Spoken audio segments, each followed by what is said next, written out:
What you bitches want from Right. me? Welcome to the Much2DoAboutEverything Podcast. Remember, don't hit her. Like, basically, don't hit her.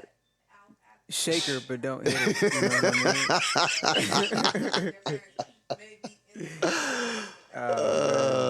mean? That's hella funny.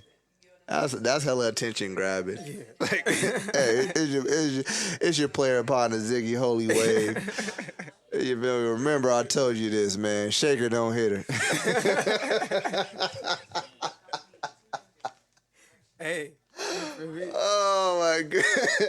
You gotta avoid potential assault lawsuits, you know? But you still gotta collect. You still gotta collect. So Oh my lord. you gotta get creative. That nigga smell it before you lick it. Smell it before you lick it. Life advice. Much to do about everything. Episode 3. I'm Zaire, obviously. Well, not obviously. It's not so obvious, but it should be. Anyways. Well, if you know the voice. Well, anyway, I'm Johnny Hines. Underscore 2shoes underscore on Instagram. You guys can follow me, checking me out. Anytime, any day.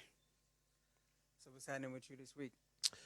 Man, same old, man. Just, enjoying my daddy duties. It's my week with the baby, so I'm just chilling. Taking her to daycare, picking her up from daycare, then in between the day, I got my training sessions for the business. And then trying to just flip some more of these shirts, man. I got a few left, so if anybody out there, get at me at Will to Win Athletics on Instagram or Will to Win Athletics on Facebook. Reach out to me about any shirts or any training sessions in regards to physical fitness. I'm your guy. Yeah, and I wish I had something that was less boring than that, but I don't. I just been mixing. I mean, at home, shit. isolating. It's a lot of excitement going on right now. Z, we about to get ready to release a big project coming out, so that's pretty exciting. It's exciting. I feel like it's taking too long. I'm anxious and I don't want to be. You're a perfectionist, bro. Yeah, that's what it is. Perfectionist. We just had a conversation yesterday. I literally brought up about 100 beats on my phone from 2008, and he ain't never released them to nobody. So it's like he got heat on top of heat. So man, I'm very excited for this new project, man. All I can say is that they're coming, and I'm sorry that it took this long, but they're coming. Sorry for the wait. 2006. Right.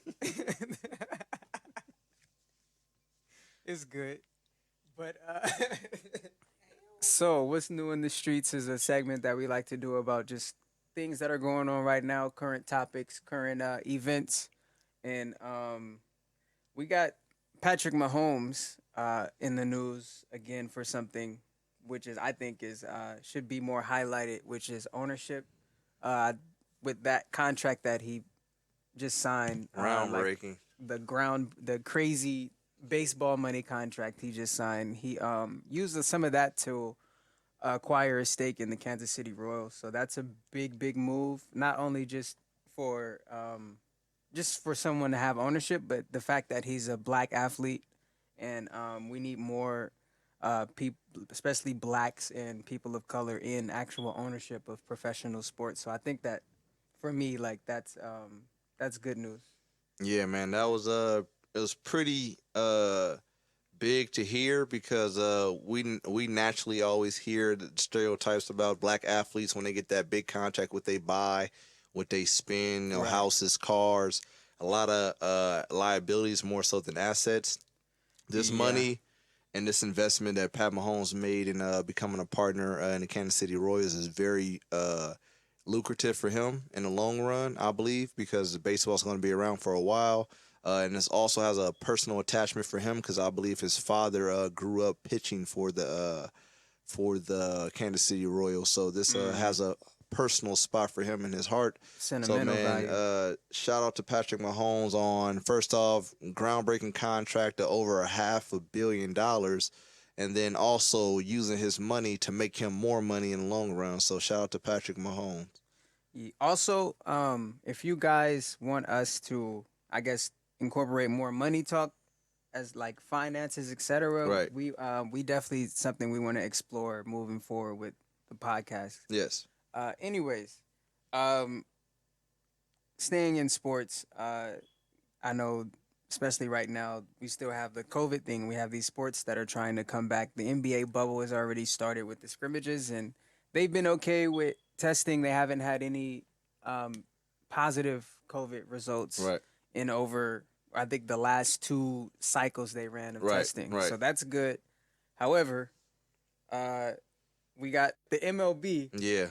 We had 12 to 14 players on the Mariners alone test positive Right. for COVID-19. Crazy. So that's ridiculous. And we've been noticing they've been doing everything in their power to prevent this. And this for this one team to have such a huge outbreak is crazy. So prayers to all those families out there in the world that's dealing with the COVID-19 and pull through, push through. Our prayers are with you guys. And also, in related news to the COVID-19, we have a lot of NFL players with their season coming up, possibly. And we have a lot of NFL players opting out of contracts right now, just because they don't want to risk it. Like one of the stories I read about was with Marquise Goodwin, who was an ex-49er. He was now on the Miami. What? He was on a Philadelphia Eagles. I'm thinking about Matt Breed on the Dolphins. But he was now on the Philadelphia Eagles, and him and his wife finally had conceived a child, and because previously they had a couple miscarriages, 3 I believe, and they were able finally to conceive and have a baby come, and I believe their baby is 5 months now, and he doesn't want to risk anything. So humanity over dollars right now. So a lot of players and humans, adults, are definitely opting out because they're choosing humanity over money right now.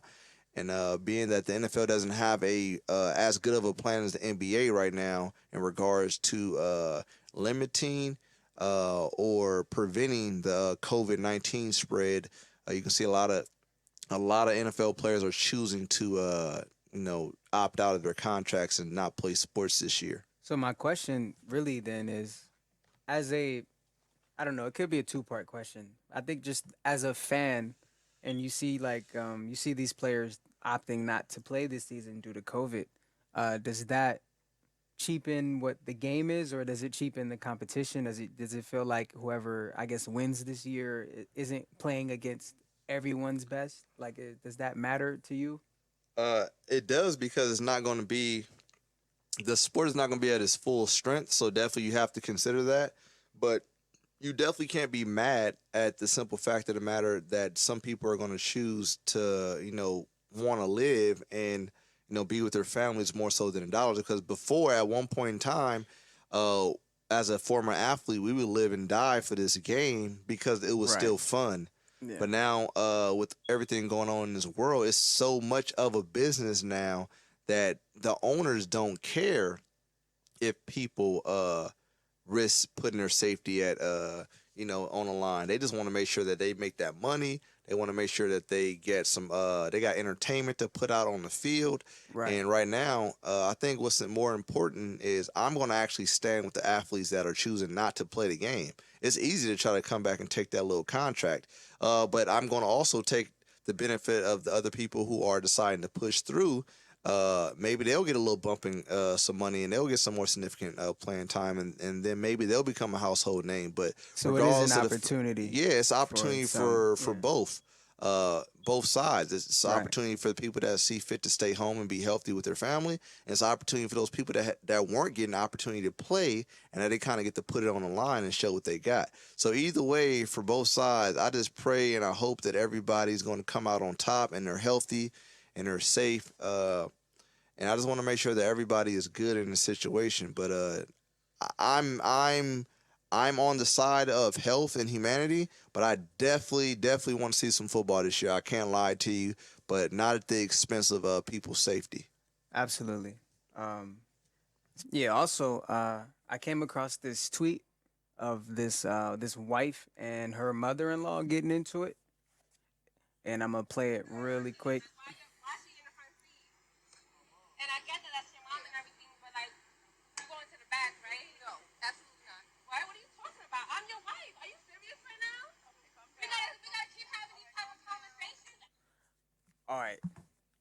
So when I have first seen this, just off top, I believe that as a man, and especially if you're gonna be married, if you're gonna be someone's husband, your wife has to come first. Like that's the point of marriage. Um, but there were certain things that I saw, like watching it time and time again, that certain things that stood out to me. One is uh, the wife said that they've had this conversation before. So that could be a big reason why I think now maybe there might be a boiling point of some sorts. And another thing that I caught too was the husband. He said, "This is my mom's, and I haven't seen her since." I think he just said COVID or quarantine. He said something of that sense, and I thought it was interesting because one, they have this thing going on. I don't know, some type of feud between each other. Yet he hasn't seen his mom since COVID. So I think that would suggest, in a sense, that I mean, it's been you and me, wifey. You know what I'm saying? It's been what we've been doing, and all of a sudden, I guess mom comes around and she can't she can't deal with the switch up, and I think it's a complicated situation because when we grow up, especially as young men, like it's really our moms who we learn a lot, especially when it comes to dealing and experience with the opposite sex. Like that relationship determines or has an effect on every relationship you have in your life as an adult. And the complexity of it is that I'm attached. This is the woman who raised me. I have to give her this respect. This is the woman that I married, and she also has to get respect. And I think that there's something up with the roles of these women. They seem to be fighting over the husband, and maybe he's not doing enough or saying enough to nullify the situation. Yeah, it's his job to basically make everybody not necessarily behave, but to put everybody in their place. Everybody needs to be playing their part. The mother needs to know that she is the mom, and he needs to reassure her that, yo, I love you, and that's never going to change. You're always going to be my mom, but I need you to step back and let my, don't attack my wife, you feel me? And for the wife, hey, this is my mom and I need you to, let me handle it. Because when it comes to the point where the wife feels like now I have to, address this woman directly, then that's when the disrespect starts to happen. But the son could stop that if he controls it. You know what I'm saying? Right. So, and I've known this, I have not particularly experienced this firsthand, but I've had people very close to me experience these situations. And my from even from that, majority of the time these women, the mothers, from the mother's point, they're normally either single or an unhealthy relationship, so they have like a certain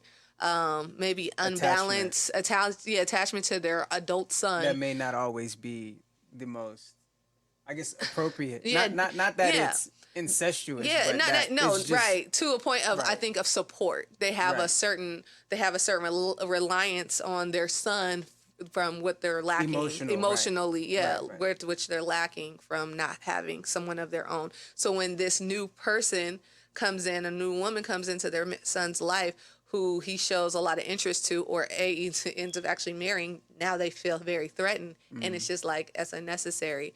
You know what I'm saying? Like, well, I think, T, I definitely agree. I think there has to be a balance and understanding between the mom and the wife, so there's no miscommunication or no disrespect involved. First off, as a mother, you're raising your son to be the best husband and man he can be. So if he's going to if you're putting him in a position to have to choose you over him, that's not a fair position to his part. Also, I know this from personal experience myself. It is not a good place to be in, to have to try to choose a mother or partner because it's doing a disservice, because you love them both. And like you said, it's a different type of love. The woman who birthed you and then the woman that you gave your heart to, that is a whole different situation, but it needs to be treated respectfully on both sides. So I feel like just personally that the son has been put in a tough situation, But I feel like if everything is worked out behind closed doors between the mom, the wife, and the husband and the son, I don't think there should be a problem. And for me personally, if I rode to go pick up my mom, I don't think she would make a big deal of it. I think she would just get in the back seat personally, and also vice versa. If I had my partner in the back seat and my mom was getting in the front seat, I don't think it would really be a big deal. So I really see this happening in multiple situations and circumstances where there's a disagreement between the mom and the in-law and the mom or the wife, because there's always some type of discord or miscommunication within the relationship. So the car is like a smaller situation about who's going to ride in the front seat or back seat, but I think there's a bigger problem there that's not been I guess addressed. Also, like you saying that, it kind of brings to mind Deja Harris, T.I.'s daughter. Yes. 'Cause she had a tweet. She had a tweet, and a lot of people are going to think it's about her dad. Right. And the tweet was, "Watch how you speak to your children. I don't care how old they are. They still deserve the same respect that you expect in return." And I think it points to, for me, like parents, like I was saying before, they view their children as still kids, no matter how old they get. Right. And that has an effect on your relationship as an adult with your parents versus Right. when you were a child. Because now that you're an adult and you're supposed to be responsible for yourself and your own feelings, it still becomes difficult to express those feelings to your parent. Yeah, we can speak to that because these are our experiences and our observations. Right. So I definitely believe that as well. There's definitely some parents out there that get it, but there's always been some parents that was telling other parents, like, don't be friends with your kids. You're the mother, you're the dad. Be their parent. There's a healthy balance between being approachable, letting your kids be able to come to you and talk to you. Because if you just always such a hard ass and you don't want to hear your kids nothing, you can't be mad when your kids out there doing stuff you don't know about, and then it gets brought to your attention from a indirect source. So it's like, Right. you got to be mindful about how you're carrying yourself in regards to your kids. All kids aren't going to be willing to come to you with certain information in regards to drugs, sex, or whatever the case may be, if you're not the most approachable, open-minded person. And there's a lot of parents, I can't speak to all black hosts, but I can speak to my household.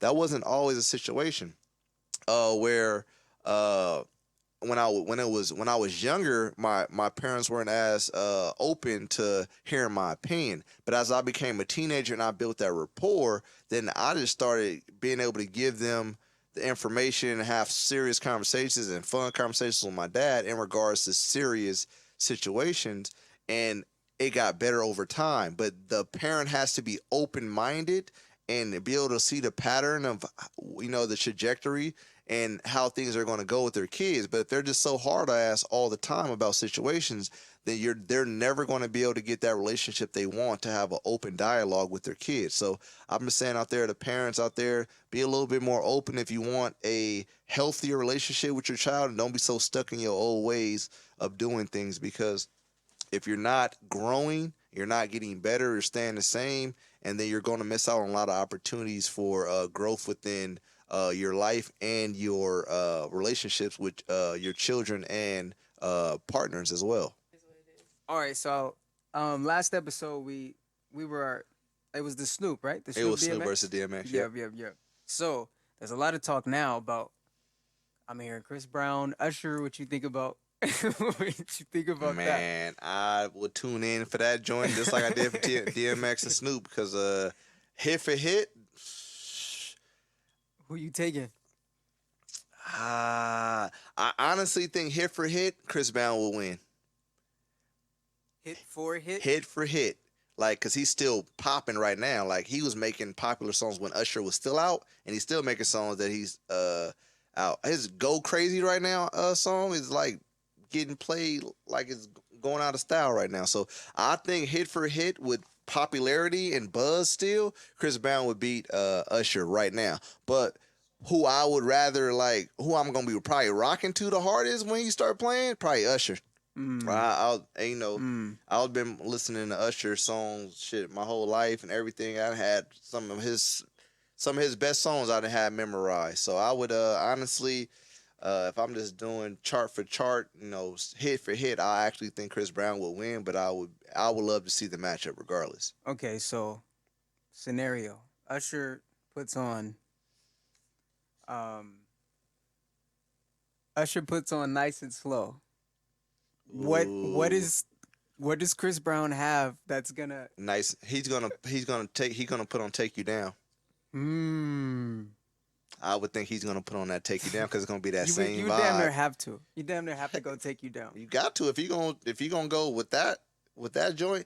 That Nice and Slow though, bro. Nice and Slow is, that's one of them classes, bro, that you put on 7 o'clock on the dot. Them draws is dropping easy. Yeah. But That's an easy one. Take you down to the same account. Yeah, it's man. Also dropping some draws. They definitely got some hits on those. So that would be probably the next one. The couple ones that they're talking about right now. I would definitely love to see that one out of all of the ones they're talking about.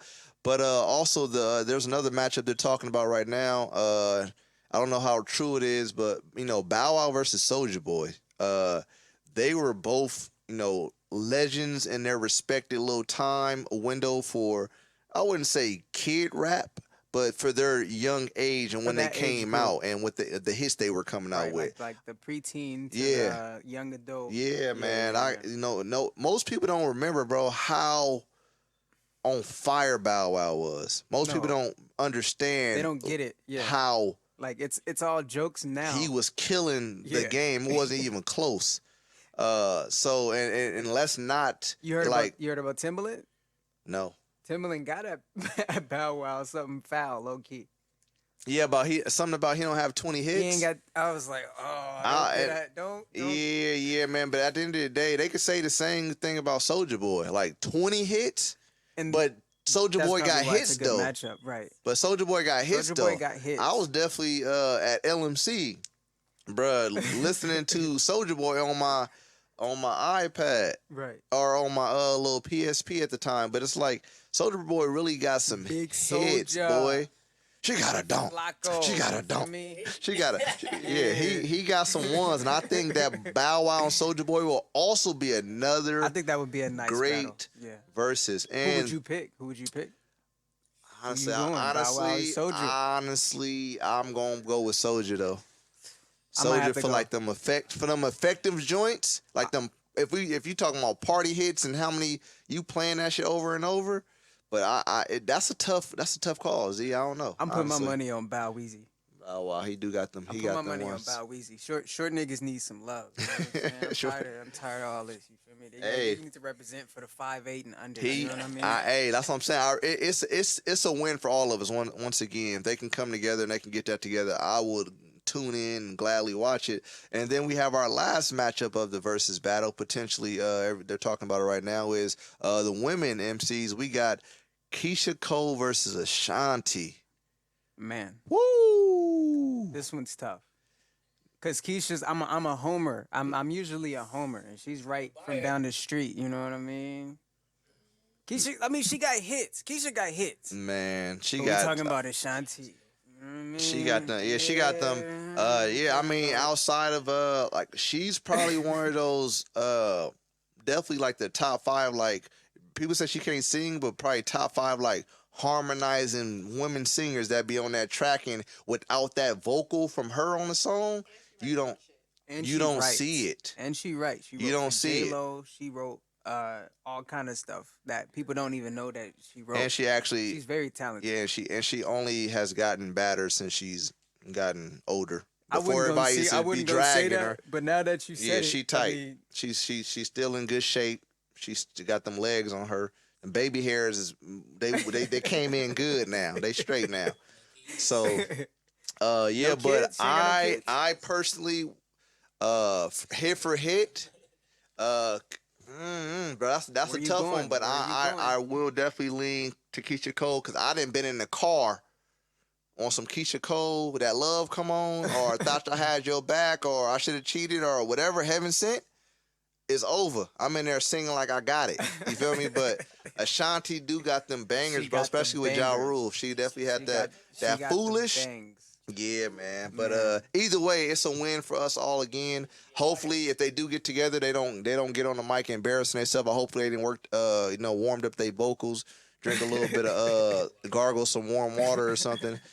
Make sure they singing right. But either way, those 3 battles, man, I would love to see. Yeah. I would love to see.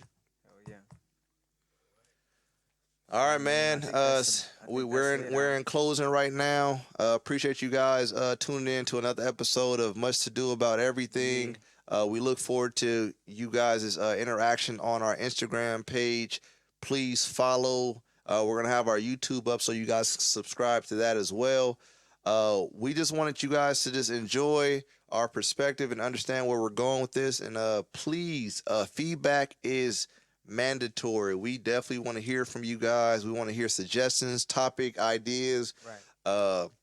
just general feedback in regards to the shows and what you would like to hear, what you liked about the episode, what you didn't like about the episode, and even correct us if we got some stuff wrong on here with some Misinformation. some misinformation. Wrong, just We're let us know. human. We make human error. We're not perfect, but we're working it out, and we appreciate you guys checking in with us, man. Fade to black.